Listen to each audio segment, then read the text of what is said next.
Hi, Jamaris. I'm going to try a little bit of a different way to give feedback on these drafts. I have a couple of different options that I'm trying out, so please let me know how this works for you. But I decided to pull up your paper, and I'm going to pull up the rubric shortly and show you where I think you're landing right now, and give you some suggestions and feedback here.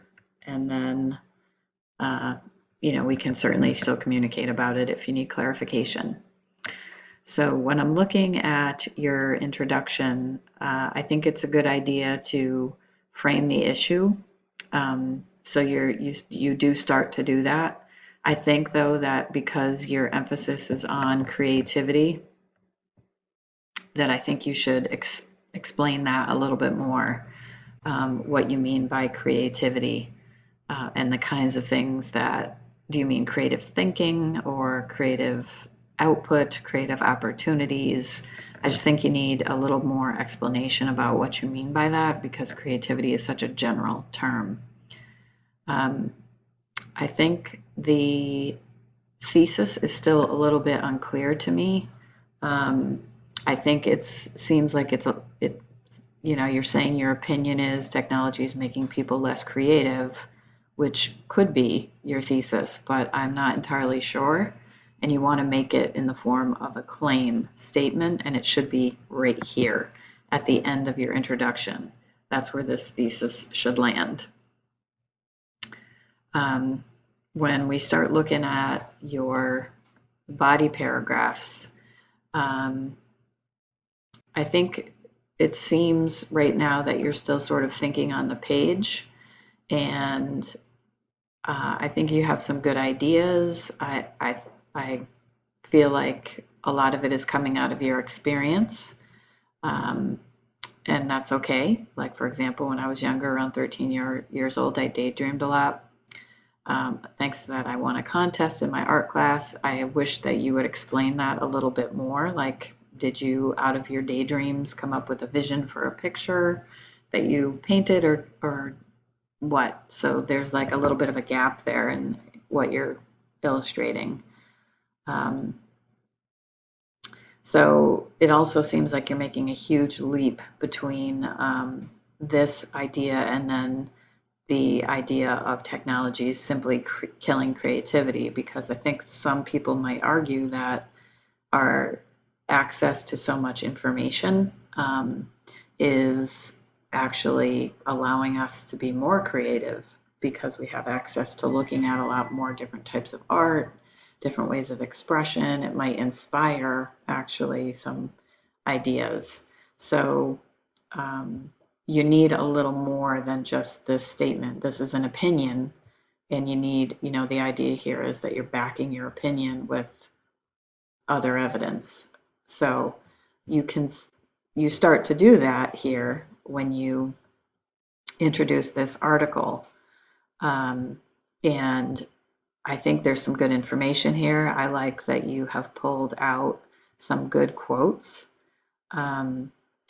So as far as the way that you're doing that, what you want to try to do is, instead of starting your paragraph with "you could see an example of this in the article, blah, blah, blah," you would want to start perhaps with a strong topic sentence that might sound something like,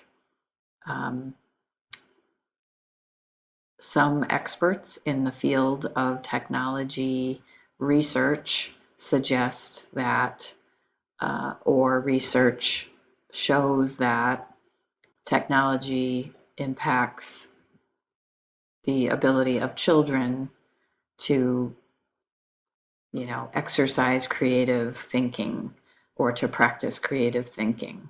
That's your topic sentence. And then you would use these kinds of things, like, the point of what I'm trying to say here is that you need a topic sentence that really frames this paragraph, and then you can keep a lot of this, but you just have to frame it in a way that shows that you're advancing your argument, and you're doing it in a way that recognizes this is your claim, but you're supporting your claim with these things rather than leading in this case and then your next case, your next paragraph, you start your paragraph with another quote in.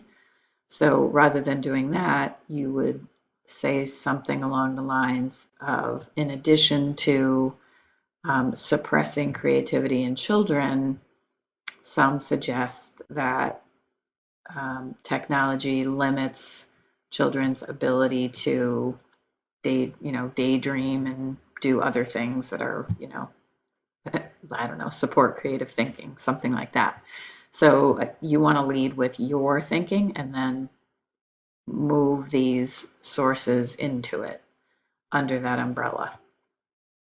Um, and then another thing that I noticed is that well, I'm not sure. It looks like you have two main sources here, but you don't have a works cited at the end, and that's something you absolutely have to have. You can't pass this paper without having a works cited. So make sure that you can add those right to the end of this paper. You may have had it in a separate document and then didn't know how to submit it. So just copy and paste it right onto the end of this. So when you turn it in the next time, that it's visible in there. So again, back to the structure of the paper, for each of these paragraphs where you're leading with your source, you want to make that your second sentence and frame the paragraph with another point that you're trying to make by using your source material. All right, so I'm going to bring up the rubric and then I can make a couple of other points. So this is where you're landing right now. I'm going to move this over so you can see a little bit better. So where you want to be is across the board. You want to be in this column for this paper or higher. So right now you're kind of split in this category of a process of inquiry and investigation. So your questions and ideas are clear, but you've got some imbalances. So you tend to stay a little bit on the general side, which ties into another category here on the rubric that I'll go into in a second. So here there's an opportunity. So you want to think about making, rather than these big generalizations about creativity, you want to go a little bit more specific, and you sort of hint at it, but you don't really develop specific ideas. So for instance, if you feel like technology is limiting creativity in the arts, then that might be something you could focus your argument on a little bit more. Or maybe it's learning to communicate creatively in writing. And I'm not sure if that's what you're saying. And that's what you have to develop a little bit more. So this is another area. Thinking doesn't show consideration of multiple perspectives and contexts. Foundation for ideas and reasoning is not clear. So while you're getting there, you're moving in the right direction. What you want to do is you want to show consideration of multiple perspectives and contexts. So do you think that others might argue with you and say, actually, no, the technology and access to information has really shown more, kids and adults show more creativity. So you want to think, and again, I think if you're a little bit more specific about what creativity means and what specific types of creative thinking you're talking about, that will maybe line up a little bit better for you. Sometimes inaccurately identifies the position, main point, or thesis in supporting evidence. Does not acknowledge bias. Attempts to synthesize by interacting with claims in source texts. So I want you to just take a look between, when you look at the limited versus the satisfactory, you want to make sure that you are acknowledging bias, whether it's in your sources or in your own position, or if you think that there are biases in general about this, maybe generationally. And those things you should attempt to grapple with those in the paper itself. I do think that, where this says attempts to synthesize by interacting with claims, the fact that you have started to say, one source one article shows and you're, kind of dealing with different sources does show that you're attempting to synthesize, but you want to take it a step further and you need to really add in a few more sources. I think you're okay here in terms of where you're landing, that your position and argument are they're generally clear, and you're making moves in the right direction as far as your arguments that you're showing so far. I was really kind of back and forth between the two, but I think you're landing in a satisfactory place on that. You're demonstrating reasonable control over expression of ideas. There are some sentence level errors. I can generally follow your thinking though.